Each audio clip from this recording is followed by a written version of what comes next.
నమస్తే. దావోస్ పర్యటన. ఏ ముఖ్యమంత్రి ఉన్నా దావోస్ పర్యటనకు వెళ్ళి ఏ మేరకైనా పెట్టుబడులు తీసుకొస్తారని రాష్ట్ర ప్రజానీకం ఆశిస్తూ ఉంటారు. ఆశించే విధంగా పత్రికలు కూడా చాలా పెద్ద ఎత్తున ప్రచారం చేస్తాయి. ముఖ్యమంత్రి గారు దావోస్ వెళ్ళారు, దావోస్ నుంచి అనేక పెట్టుబడులు తీసుకొస్తారు, ఆంధ్ర రాష్ట్రంలో ఇన్వెస్ట్ చేస్తారు, ఉద్యోగ అవకాశాలు పెరుగుతాయి, అభివృద్ధికి దోహదపడతాయి అనేటువంటి మాటలు హెడ్డింగ్స్ పెట్టి అన్ని పత్రికలు రాస్తూ ఉంటాయి. ముఖ్యంగా చంద్రబాబు నాయుడు గారు లాంటి సీనియర్ మోస్ట్ పొలిటీషియన్, ఉమ్మడి రాష్ట్రానికి 2 సార్లు ముఖ్యమంత్రిగా చేసినటువంటి వ్యక్తి, అంతేకాదు హైదరాబాదు అభివృద్ధి అంతా నా వల్లే జరిగిందని ప్రచారం చేసుకునేటటువంటి వ్యక్తి, అనేకమైన ఇండస్ట్రీస్ ఉమ్మడి రాష్ట్రానికి తీసుకొచ్చానని ఆయన కోసేస్తూ ఉంటాడు. ఈనాడు, ఆంధ్రజ్యోతి ఫ్రంట్ పేజీలో పూసేస్తూ ఉంటారు.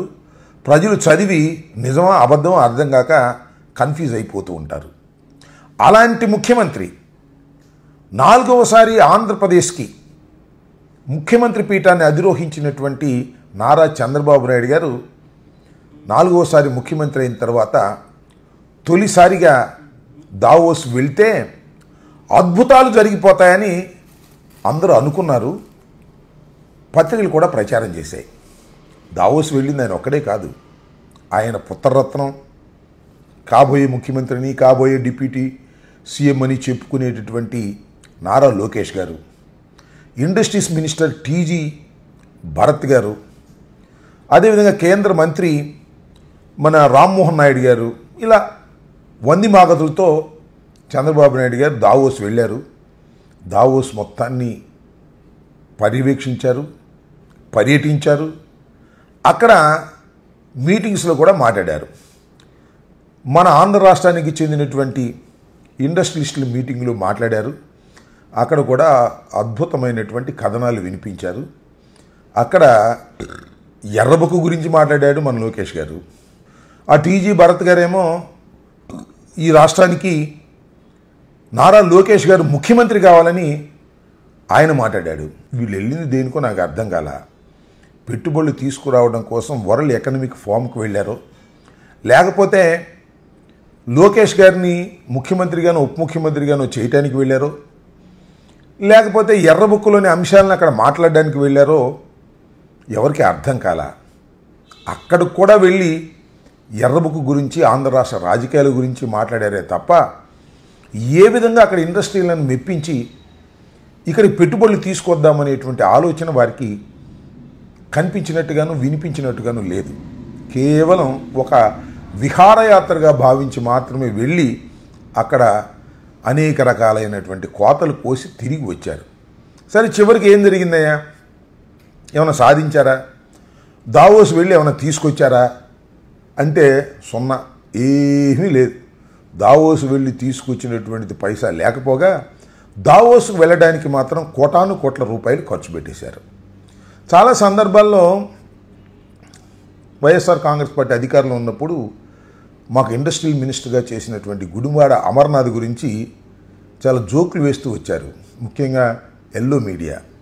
ఒకానొక సందర్భంలో గుడివాడ అమర్ హైదరాబాదులో రేస్ సందర్భంగా, కార్ రేస్ అనుకుంటాను బహుశా, ఆ కార్ రేసుల సందర్భంగా వెళ్ళి చూసి వస్తున్నప్పుడు మీడియా మిత్రులు అడిగారు, అయ్యా ఇలాంటి రేసులు మన రాష్ట్రానికి ఎప్పుడు తీసుకొస్తారు అని. ఆయన ఏమన్నాయంటే, అప్పుడే ఎలాగ సాధ్యపడుతుంది, నిదానంగా వస్తాయి అని చెప్పేదానిలో ఏమన్నాయంటే, కోడి ఇప్పుడే గుడ్డు పెట్టింది, పొదగాలి కదా, 21 రోజులు పొదిగితే కానీ అది పిల్ల కాదు, ఇప్పుడే కదా రాష్ట్రం చీలిపోయింది, ఆగండి కొద్దిగా అని చెప్పేటటువంటి అంశాన్ని కొద్దిగా చమత్కారంగా చెప్పేటటువంటి ప్రయత్నం చేశారు. అప్పటి నుంచి గుడివాడ అమర్ గురించి ఏమన్నారండి, కోడి గుడ్డు పెట్టింది, కోడి గుడ్డు పెట్టిందని విపరీతంగా ట్రోల్ చేశారు. మరి వాళ్ళ వంది మాగదులతో కలిసి వెళ్ళాడు కదా చంద్రబాబు నాయుడు గారు. కాబోయే ముఖ్యమంత్రి, కాబోయే ఉప ముఖ్యమంత్రి, కాబోయే భావి నాయకుడు అని చెప్పబడేటటువంటి లోకేష్ గారిని కూడా తీసుకువెళ్ళాడు కదా. మరి ఏంటి, కోడి గుడ్డు కాదు, చివరికి గాడిది గుడ్డు కూడా లేకుండా తిరిగి వచ్చినటువంటి సందర్భం, దీన్ని ఏమనాలి అంటున్నా. ఏదో చంద్రబాబు నాయుడు గారు వెళ్ళారు, వస్తారు, వచ్చే సమయానికి నారా లోకేష్ గారి బర్త్డే జరుగుతుంది. ఆ బర్త్డే సందర్భంగా అనేకమైనటువంటి పెట్టుబడుల వెలువను ఆయన ప్రకటిస్తాడు అని అందరూ ఎదురు చూశారు. ఎదురు చూసిన వాళ్ళందరికీ నిరాశే మిగిలింది. చాలా గొప్పడు కదా మరి చంద్రబాబు నాయుడు గారు. భారతదేశంలోనే చాలా సీనియర్ మోస్ట్ పొలిటీషియనే కాదు, ఆంధ్రప్రదేశ్ని, ఉమ్మడి ఆంధ్రప్రదేశ్ని ఇండస్ట్రియలిస్ట్గా బాగా ఇండస్ట్రియలిస్టుల్ని తీసుకొచ్చి అద్భుతంగా డెవలప్ చేసిన వ్యక్తి అని ప్రచారం చేస్తున్నారు కదా కొన్ని పత్రికలు. మరి ఎందుకు తీసుకురాలేకపోయారని ఈ సందర్భంగా నేను అడుగుతా ఉన్నా. దానికి ఒక కారణం చెప్పొచ్చు, బహుశా చెప్పేస్తాడు కూడా చంద్రబాబు నాయుడు గారు అవకాశం వస్తే. ఎందుకంటే 5 సంవత్సరాల పాటు చంద్రబాబు నాయుడు గారు పరిపాలన లేకపోవటం వలన, జగన్మోహన్ రెడ్డి గారి పరిపాలన ఉండటం వలన ఈ సంవత్సరం నేనేమీ తీసుకురాలేకపోయాను, ఆ దుష్పరిణామాలన్నీ దాని మీద పడ్డాయని చెప్పొచ్చు. లేదంటే ఇంకోటి కూడా చెప్పొచ్చు, ఇవాళ తెలంగాణకి ఇన్ని పెట్టుబడులు ఎందుకు వచ్చాయి అంటే అదంతా నా గొప్పతనమే, నేనుండగా తెలంగాణను అభివృద్ధి చేశాను కదా, అందువల్ల రేవంత్ రెడ్డి తీసుకొచ్చాయని కూడా చెప్తాడు. ఆయన అలా చెప్పగలడు, ఈ పత్రికలు కూడా దానికి తగ్గట్టుగా రాయగలరు. కానీ ప్రజలు నమ్మేటటువంటి పరిస్థితి లేదనే విషయాన్ని కూడా దయచేసి మీరు గమనించాలని ఈ సందర్భంగా మనవి చేస్తున్నా. యాతావాత నేను చెప్పదలుచుకుంది ఒకటే, చంద్రబాబు నాయుడు గారు దావోస్ వెళ్ళాడు, వచ్చాడు. సింగడు అద్దంకి ఎల్లి వచ్చిన సామెతగానే ఉంది తప్ప పైసా కూడా లాభం లేనటువంటి పరిస్థితుల్లో ఇవాళ ఈ పర్యటన ముగించటం చంద్రబాబు నాయుడు గారి పరిపాలనకు సిగ్గుచేటు అనే విషయాన్ని కూటమి ప్రభుత్వం గమనించాలని ఈ సందర్భంగా మనవి చేస్తున్నా. నేను ఇంకోటి కూడా ఇక్కడ గుర్తు చేయాలి. ఒకానొక సందర్భంలో పవన్ కళ్యాణ్ గారు ఏమన్నారో తెలుసా, ఈ దావోస్ దాకా ఎందుకు, ఆ పెట్టుబడులు పెట్టేవాళ్ళు ఢిల్లీలోనే ఉంటారు లేదా హైదరాబాద్లో ఉంటారు, మనం పిలిస్తే విజయవాడ కూడా వస్తారు, దావోస్ దాకా వెళ్ళి రావాల్సిన అవసరం ఏముంది అని కూడా అన్నాడు. అప్పుడు చంద్రబాబు నాయుడు గారితోనూ సఖ్యతగా లేడనుకుంటా. ఇది జగన్మోహన్ రెడ్డి గారి దావోస్ పర్యటన వెళ్ళొచ్చిన సందర్భాన్ని పురస్కరించుకొని అన్న మాటలు అవి.